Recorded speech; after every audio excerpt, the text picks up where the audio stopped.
చేయడంలో సాహసోపేతమైన నిర్ణయం శ్రీమతి సోనియా గాంధీ గారు తీసుకోవడం వల్లనే ఈనాడు తెలంగాణ రాష్ట్ర కళ నిజమై తెలంగాణ రాష్ట్రంలో సచివాలయం ముందు ట్యాంక్ బండ్ మీద ఈరోజు మనం రాజీవ్ గాంధీ గారి వర్ధంతి జరుపుకుంటున్నాం. ఈ తెలంగాణ ప్రజలకు రాజీవ్ గాంధీ, సోనియా గాంధీ గారు, ఇందిరాగాంధీ గారి కుటుంబంతో అవినాభావ సంబంధం, విడదీయరాని అనుబంధం. ఒక కుటుంబానికి ఉన్న అనుబంధానికంటే ఒక గొప్ప అనుబంధం ఈరోజు గాంధీ కుటుంబానికి, తెలంగాణ 4 కోట్ల ప్రజలకు పెనవేసుకున్నది. తెలంగాణ ప్రజలు తెలంగాణ రాష్ట్రం ఉన్నంతకాలం గాంధీ కుటుంబాన్ని స్మరించుకుంటూ ఆ కుటుంబం, ఈ ప్రాంతం, ఈ ప్రజల కోసం చేసిన సేవలని గుర్తు చేసుకోవాల్సిన బాధ్యత ప్రతి ఒక్కరి మీద ఉన్నది. అందుకే ఈనాడు మేమందరం రాజీవ్ గాంధీ గారికి ఘనమైన నివాళులు అర్పించి రాష్ట్ర అభివృద్ధిలో వారి స్ఫూర్తితో ముందుకు వెళ్తాం. వారి స్ఫూర్తితోనే ఆనాడు చట్టసభలలో కూడా మహిళలకు రిజర్వేషన్లు ఉండాలి అని 2013లోనే రాజ్యసభలో ఆమోదింపజేసిన నాయకురాలు శ్రీమతి సోనియా గాంధీ గారు. ఈనాడు రాజీవ్ గాంధీ గారి వర్ధంతి సందర్భంగా నరేంద్ర మోడీ గారిని మేము డిమాండ్ చేస్తున్నాము.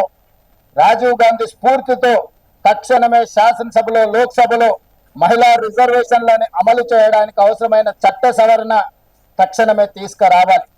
మీ చిత్తశుద్ధిని ప్రదర్శించాలి. మెలికలు పెట్టి, తిరకాసు పెట్టి రాజకీయ ప్రయోజనాల కోసం మహిళా రిజర్వేషన్లను మీరు దుర్వినియోగం చేయకండి.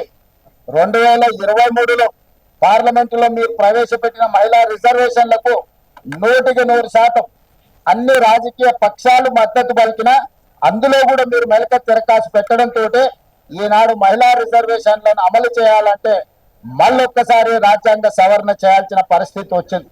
అందుకే తక్షణమే ప్రత్యేక పార్లమెంటు సమావేశాలు ఏర్పాటు చేసి ఎలాంటి శశబిషలకు, ఎలాంటి చర్చలకు తావు లేకుండా తక్షణమే 33% శాసనసభలలో, లోక్సభలో మహిళా రిజర్వేషన్ల కోసం మీరు బిల్లు ప్రవేశపెట్టండి. 100% కాంగ్రెస్ పార్టీ, ఇండియా కూటమి సంపూర్ణమైన మద్దతు మీకు ఇవ్వడం జరుగుతుంది. అంతేకాని మహిళా రిజర్వేషన్ల ముసుగులో మీ పార్టీ ప్రయోజనాల కోసం అవసరమయ్యే చికాకు కలిగించే అంశాలను చట్టసభలో ప్రవేశపెట్టకండి. ఇది ఏమాత్రం మంచిది కాదు. మహిళల పట్ల మీకు గౌరవం ఉన్నా, మహిళా అభ్యున్నతి కోసం మీ ప్రభుత్వం పని చెయ్యాలి అని అంటే తక్షణమే రాజీవ్ గాంధీ గారి స్ఫూర్తితో వారి వర్ధంతి సందర్భంగా మేము నరేంద్ర మోడీ భారత ప్రధానమంత్రిని డిమాండ్ చేస్తున్నాము. తక్షణమే మహిళా రిజర్వేషన్ల బిల్లును లోక్సభలో, రాజ్యసభలో తీసుకురండి. కాంగ్రెస్ పార్టీ సంపూర్ణంగా మద్దతు ఇస్తుంది. రాజీవ్ గాంధీ గారు ఇచ్చిన స్ఫూర్తి, వారు చూపించిన దారే ఈ రాష్ట్రానికి, దేశానికి రక్షణగా ఉంటుంది, అభివృద్ధి జరుగుతుంది.